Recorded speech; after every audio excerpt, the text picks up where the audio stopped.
ഉച്ച വെക്കാതിരി പെണ്ണെ.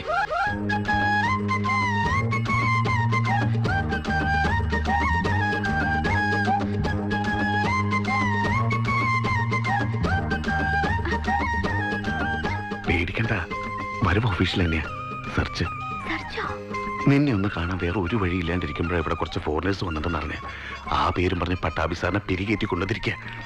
നിന്റെ അച്ഛൻ ഭാവി വരന്റെ പുറകെ പാവാടി എടുത്തോണ്ട് ശ്വാസം വിടാണ്ട് ഓടിക്കൊണ്ടിരിക്കുക. ഞാൻ വന്നത് അത്യാവശ്യമായിട്ടൊരു കാര്യം പറയാം. താനെന്താണോ മരിച്ചത് പറയാൻ പോവാ? അപ്പൊ അറിഞ്ഞില്ലേ നായര് വൈദ്യരുടെ മോളെ കാണാനില്ലെന്ന്? ഞാനെന്ന് പറഞ്ഞപ്പോ നിങ്ങൾക്ക് തമാശയായിരുന്നില്ലേ? ഇപ്പൊ എന്തായി? വാ കവലയിലേക്ക് വാ. ഇപ്പോഴാണ് ഞാൻ വിവരം അറിഞ്ഞത്. പട്ടാളം വന്നാൽ അപകടമാണ്.